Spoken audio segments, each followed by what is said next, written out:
Good evening, everyone, and welcome back. Today I am with Captain Subramaniam, known as Captain Subu. He is a warrior entrepreneur coach. He is an author of two books. His latest book released recently called The Warrior Entrepreneur. He is a motivational speaker. He is a naturalist.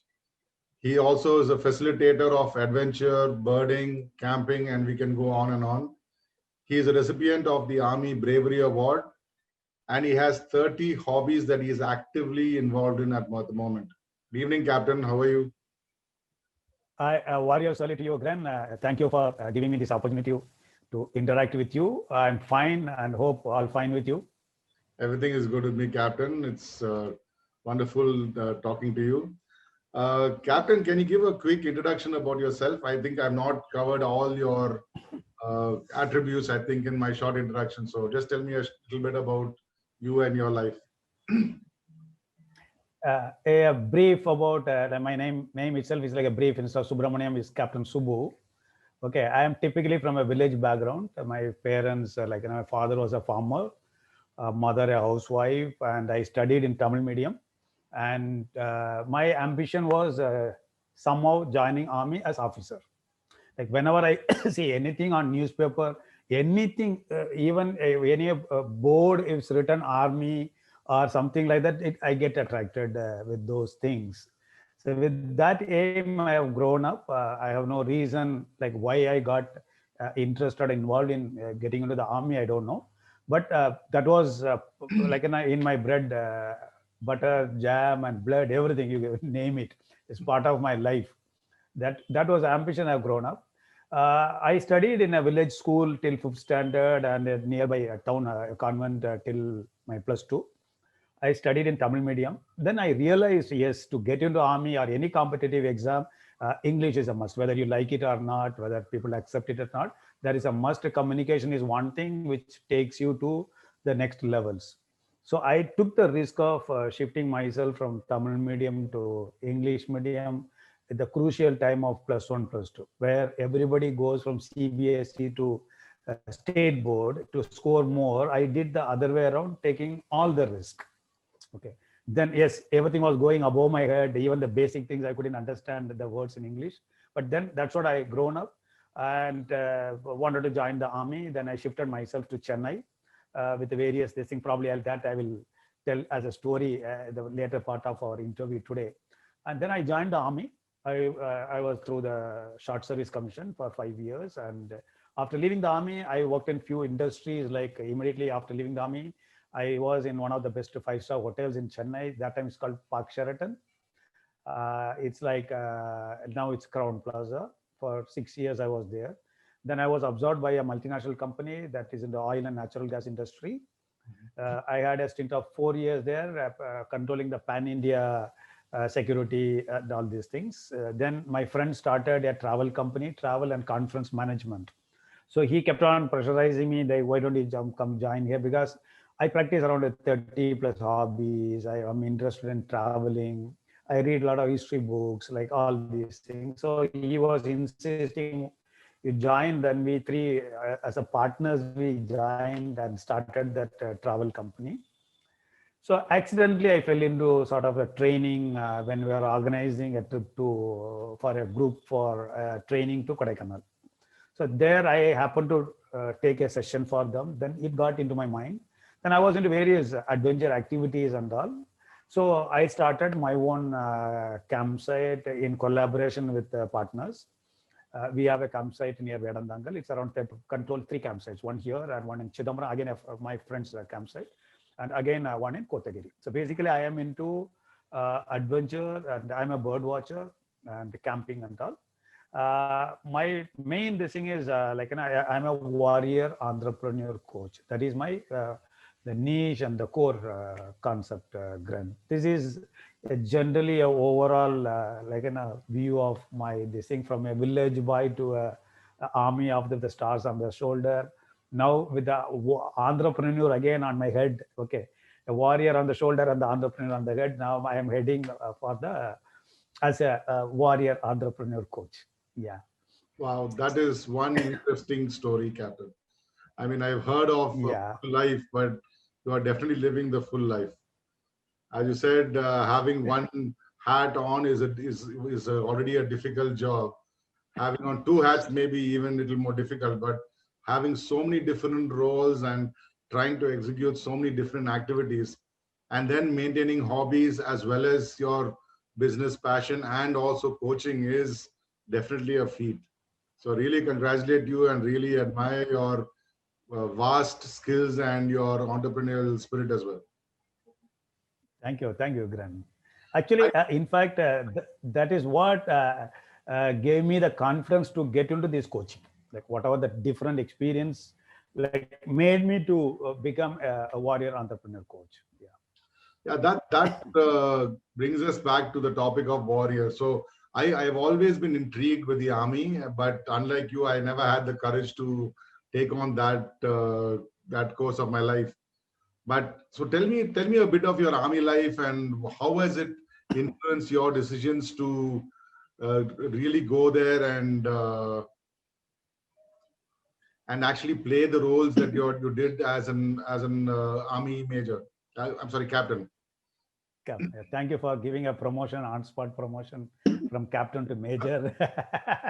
I wish I have one more this thing as a major. Thank you for giving a promotion from captain to major.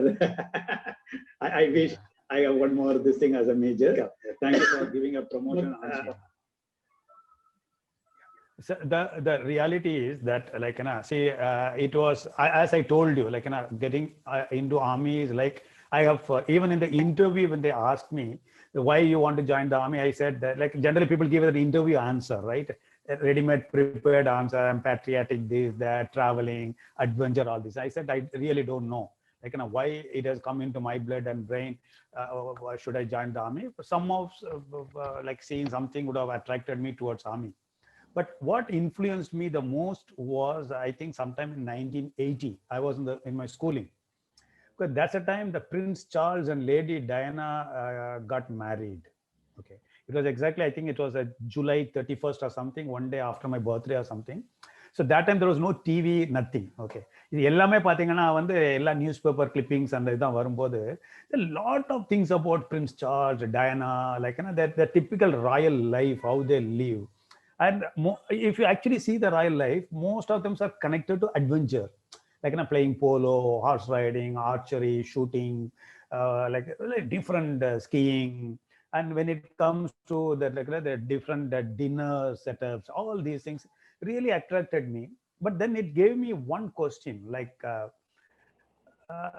is that royal life only for the royal people? That I mean financially rich people? Is it not for a middle class person? Okay, so that intrigued me. Like I was like pondering over how to, like a person like me, a middle class person, how do I live a royal life? This thing.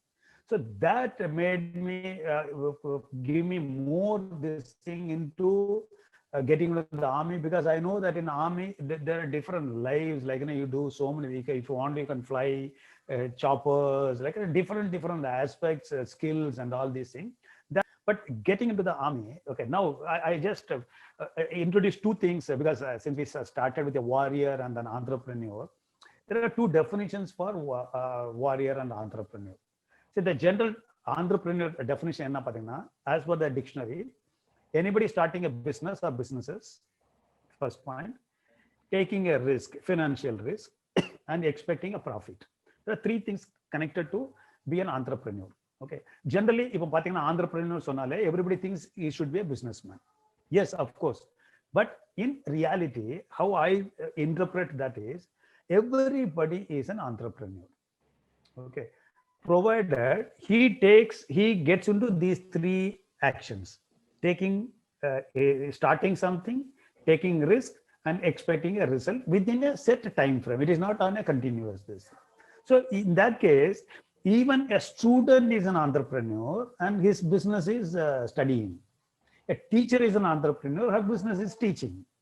Like a soldier is an entrepreneur, his business is safeguarding the country. Like that, anybody and everybody is an entrepreneur, provided he fixes a target and goes attack and achieve it. Okay, same way a warrior is not a street fighter. He's not like just like gets drunk and gets on the street fight shouting always like a mako. This nothing like that. A warrior gets scared when he needs to get scared. Like a typical example of warrior is a Chhatrapati Shivaji. I could never imagine any like a warrior in the world, like you can say Napoleon, like an Alexander, anybody the great. All these people are like comparatively nothing compared to Shivaji, who is our one like a traditional pride for us. The way he handled the Mughals and so many things, like a lot of attacks he made, he succeeded. A lot of attacks were made on him. He was succeeding in all these things. So that also is like he's a warrior. Like that, as a warrior, you know when to attack and when to retreat, when to be quiet, when to make noise, when to take risk. Like it is not that always you go come stand there and shoot. It is not that.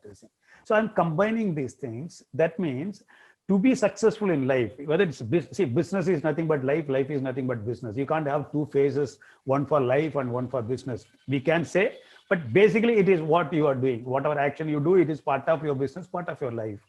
You should have a vision and a mission.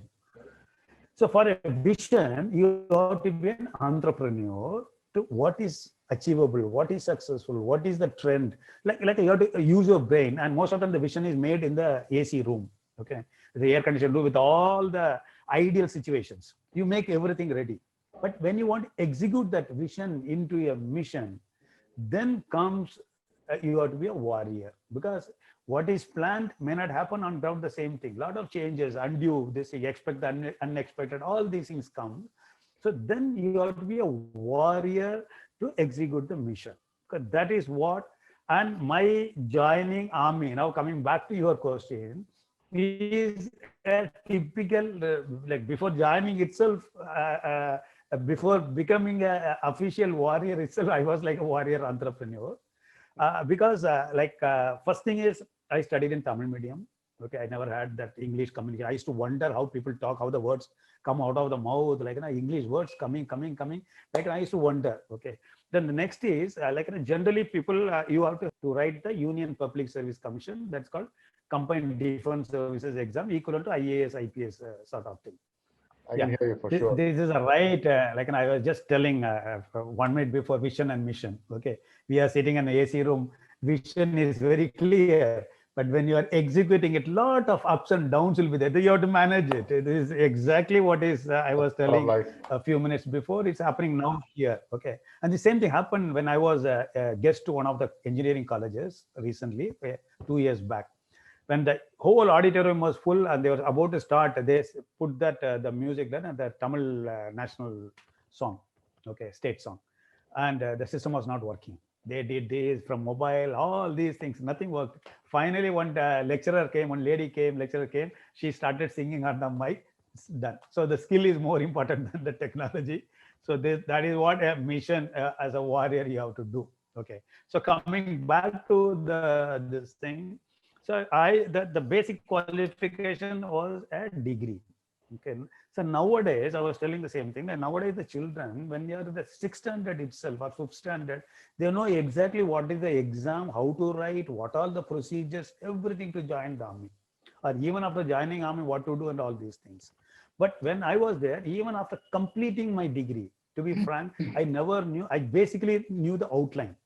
Okay, what are the exams, how to do and all these things, but I never knew the exact, they call that as a SSB interview, Services Selection Board interview.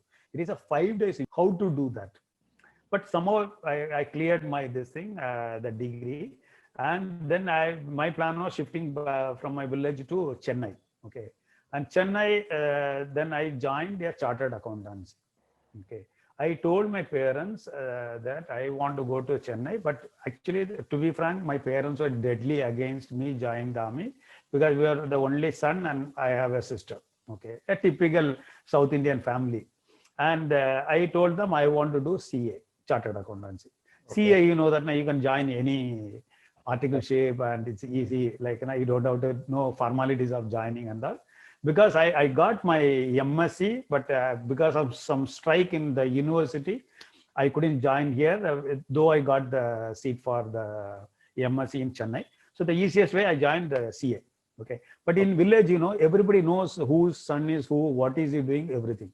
So as far as the village is concerned, I was doing chartered accountancy.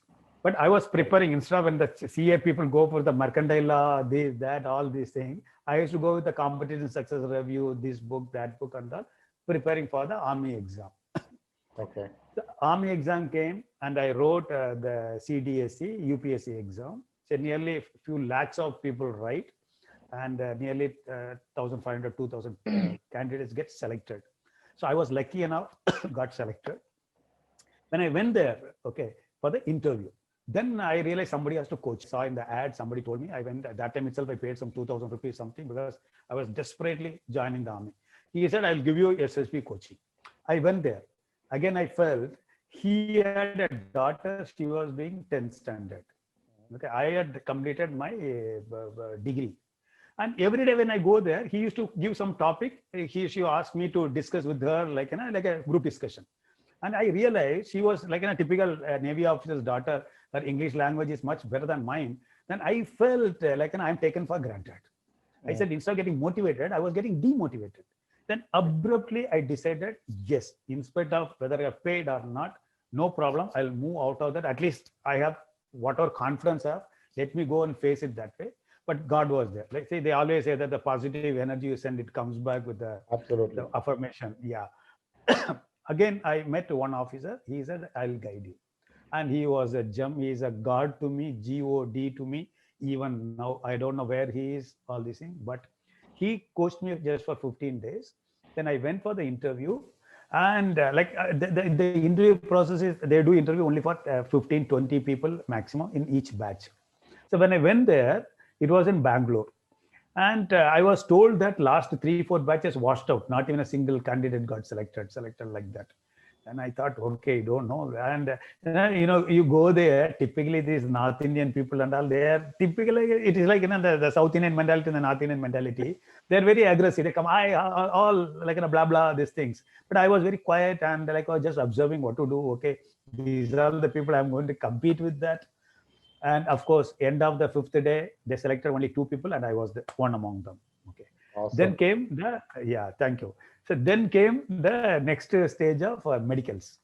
So medicals, what happened? I went there, everything. Finally, they rejected me in the medicals. They said I have glaucoma in my eyes. Glaucoma is like a pressure in the eyes. Yeah. And that also they said it is there in both eyes. So there are 2 systems. One is a temporary unfit. One is a permanent unfit. They made me permanently unfit.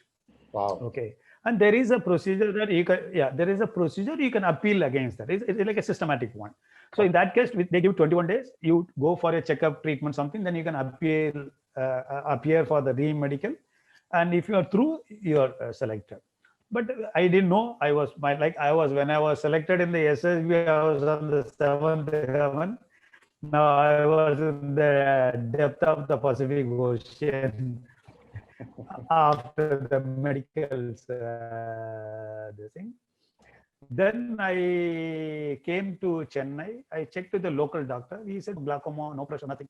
Then I went to one of the best hospitals, the Vijay Hospital in Chennai.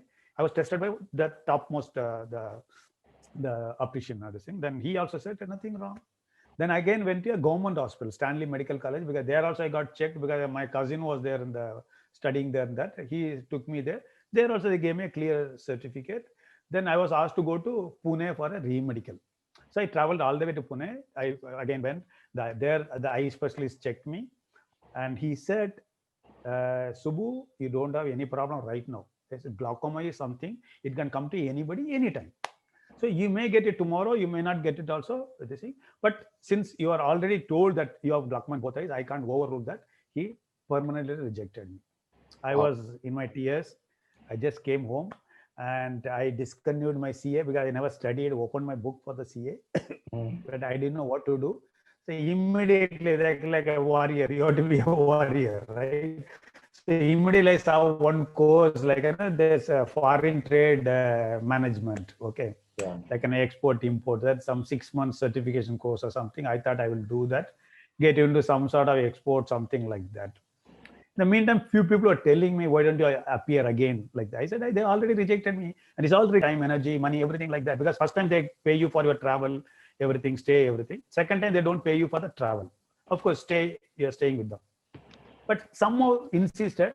I also thought, okay, again I'll write. I was sure shot that I will not be selected in the written exam itself. Because again, some 5, 6, 7, 8 lakh people write and you getting selected. Fortunately, I was again fortunate. Unfortunately, I was selected. I couldn't even believe me, Wow. and I was again called for an interview. I was called for the SSB interview. This time it was in Allahabad. Okay. Then I was thinking, hey, yeah, you go all the way, they are going to reject. Okay, what is the purpose? Then it struck me. Okay, only travel I have to spend. Okay, stay, everything is free. At least by spending the train ticket, I can see Allahabad and come back free of cost. So That's I a went good way of there. looking at it. Yeah. Take the way it comes, you take it, move forward. So I actually traveled to Allahabad just to see Allahabad, Sangam, all these. You can see like Ganga, Yamuna, Saraswati, Sangam, all this. You can see free food, free stay. Come back only to and fro. I went there again, like in a tough competition. This time also, they in my batch again, lot of washed out all these things. They selected 3, and I was one among them. And then I was okay, but then I was like my real trauma started. Okay, now I know that once I go there, they are going to reject me in my eyes. Okay, and typical like a movie they show na, that only that the climax will come only at the climax end. So everything was done except the I was like pending in that 5 days. The last was I was like, but like a routine. It is nothing like a planned way. Whichever doctor is free, they send the candidates to those places. So went there, and he checked all the only I and ENT were left. So I checked. I was with whether pressure in my eyes or not. I got a pressure all over my body. So when there, he checked. He said, "You are perfectly all right." Because in the form itself, I have written I was rejected earlier. But they have done that, and I was jumping like anything. Okay, now it's through. So my final was the ENT. I went there, and it was a peak December. Okay, I went there with a single sweater, all these things. Probably I got cold or something. He said, "You are temporarily unfit Wow. because you have some sinus here, some mucus collection here." And temporary unfit is generally like a fit. Okay, it is not fit. Again, they give the 20-21 days, and you can go take treatment and appeal. This time you don't have to go all the way to Pune. You have to go to any nearby medical military hospital. So I came back. I did all the this thing. But what do? They puncture your this thing through the nose. They puncture into the this thing. They pump everything out. They clear it. I did everything, and typical. I went to Madras military hospital. Again, they did everything. Finally, they said you are rejected, and you are rejected Wow. permanently. Wow. And the procedure is the worst part is it is not that when I'm rejected, நான் அப்படி கிளம்பி போகலாம் முடியாது. It is a typical army this thing. So there is a procedure. You have to meet the commandant of the hospital, and he will read, "Hey, Subramaniam, these things," and I'm announcing that you are rejected like that. Okay. So I went there. He did everything. He said, "Sorry, you are rejected, permanently unfit, rejected." But my real journey started after that. Okay, at that moment, just to console me, okay, just to pacify me, he said, "Son, don't worry, only fools join the army." Hey, don't worry, like that. But it really struck me, and I don't know how I got the courage. Like a guy, a colonel rank or something. I didn't even know the ranks that time. With a uniform, like at a huge hall, I was standing alone with these people there. I said, "Sir, can I say one thing?" Yeah, please. I think you have to take back your word. It is not fools, only fools join army. You say only fools join the army medical service. Not the army. Don't generalize army. And he got shocked. Like he said, "Brady, this guy just he is not even into the army." He said, telling on recruit, not even this thing, telling on my face. I mean, I'm commanding the hospital. He's telling me that fools join army. No, how can you say that? Can I take another 2-3 minutes? Yes. See, then I narrated the whole thing. I went to this thing, Bangalore for this thing. Then I said, "Your army doctor rejected me for my eyes." Okay, then I came to Chennai. I checked with 3 best doctors. They all said nothing wrong with your this. Okay. Then again I went back to Pune for the re-medical. Your medical doctor said I am unfit for. I was unfit for in my eyes. Okay. Okay. I understood. No problem. Again I went there. Went to Allahabad. That time your medical doctor said I was fit in my eyes. And your medical doctor said I was unfit for my nose. That your previous medical doctor said I was fit in my nose, ENT. Within 6 months changed. Then again like that. He said he was listening to everything. He said, sorry, like it is a procedure. I can't help it like that.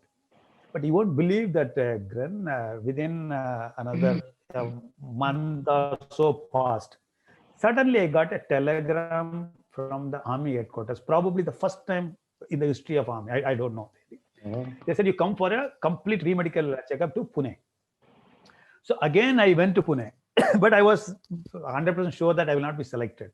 So I went to Pune again, and then I had to undergo the whole medical again checkup, everything. Okay. Yeah. And unfortunately, what happened, because this time I was rejected in my ENT, they said the ENT advisor is in Bangalore. Okay. You have done all these things for your ENT. You have to go to Bangalore. He will check everything. He'll give the report. Then you have to come back to Pune, and then we will give you the final report. Okay. So everything at my cost, the travel. So I told, there is one lady officer, I told, madam, I touch your feet because I don't want to join army. Even if you tell me you are recruited, selected, everything, leave me this system. I really don't want, because I don't know. Probably now I feel that everybody, only fools join the whole army. I don't want to be one of those fools in the group. Please leave me. But again, okay, she said, hey, Subbu, like, where are you coming from? I said, I'm from Chennai. Where is Bangalore? Close to Chennai. Do one thing. You go to Bangalore. You do the checkup. Okay. If you are selected, you are happy, you come back here. If you are not selected, don't open your mouth. Don't say anything. You are not in the army. Okay. You are still a civilian. You say you are coming back to Pune, you just vanish from there. You go to, the army has plenty of work, not to go behind Subramaniam to search for the thing. You are not a deserter or something like that. I felt, okay, that is a fine negotiation. Thing. They went to Bangalore. Every day I used to go there, whether my file has come. They said, if your file has not come from Pune. Because my uncle was staying there. So I used to take their cycle, my cousin's cycle. I used to go there. Okay. One day I went there. Suddenly he said, your file is there for last 4 or 5 days. Where were you? I said, sir, I'm coming every day. You only said file has not come. Okay. Then they checked everything. Then I was standing in front of the advisor. So he has checked everything. Then he said, hey, Subbu, we need to do a puncture. Okay. So she thought I didn't know that thing. Probably if I do that, I clear that, I like, no, probably you'll be selected. So when do you want to do that? I said, sir, now. You bloody, you are ordering me now? Huh? Because in army only we order, from outside army you are ordering, now you do that. No, sir, I'm so keen, interested. Today, tomorrow, now, anytime I am ready, sir.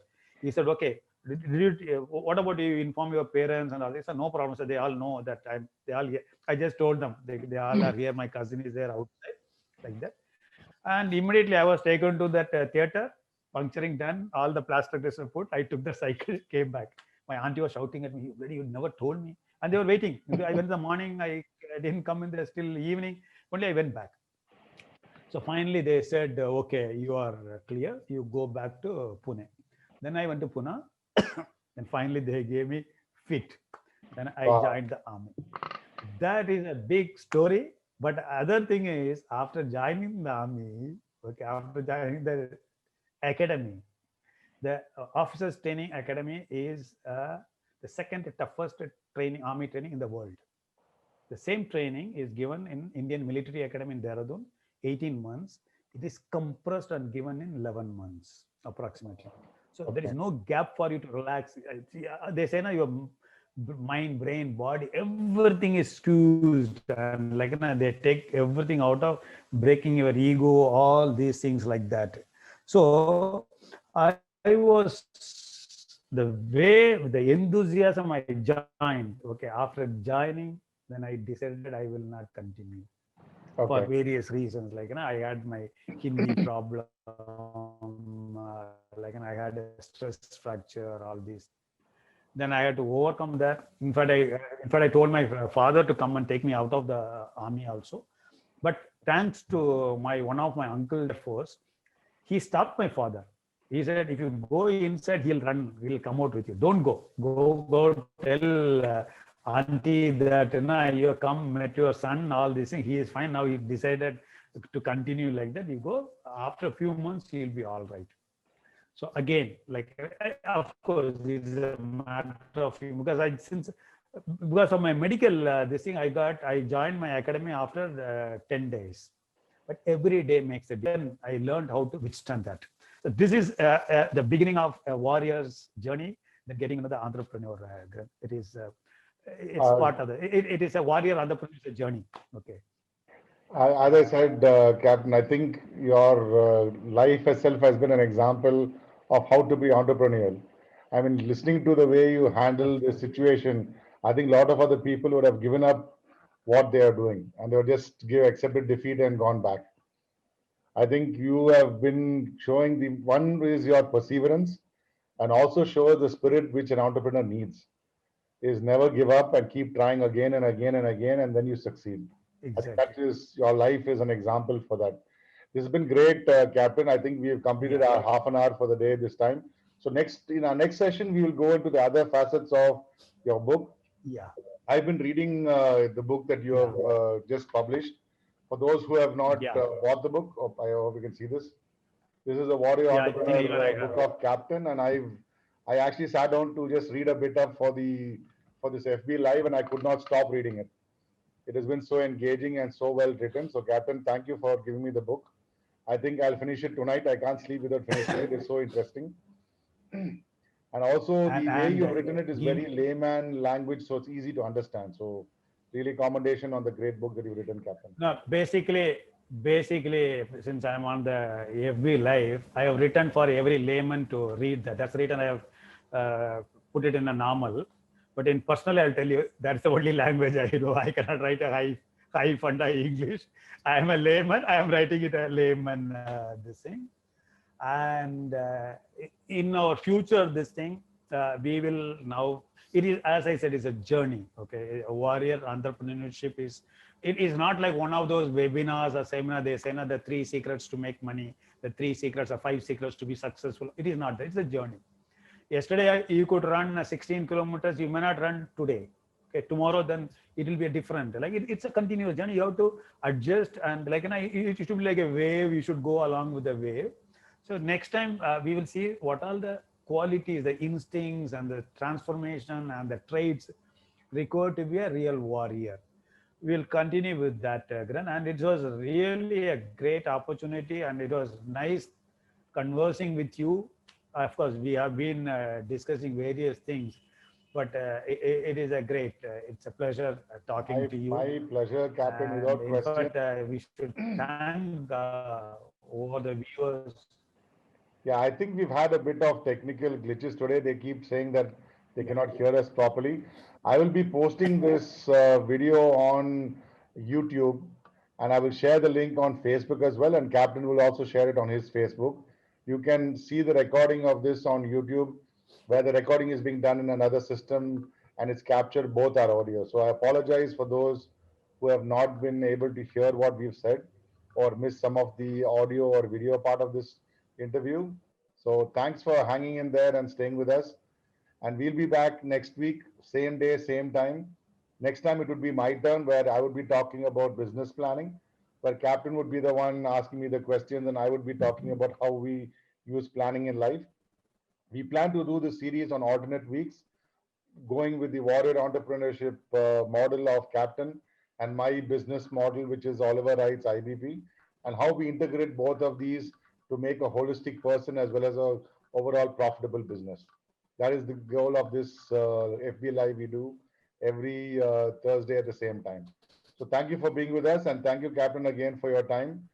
We'll catch up with you next week and we'll take this forward and carry on with the series.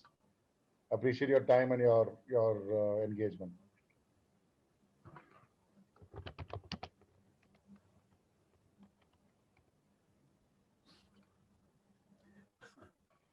In fact, FP Live is done, Captain. yeah. In fact, yeah. Yeah, thank you, Glenn. And in fact, as a short introduction for the next week's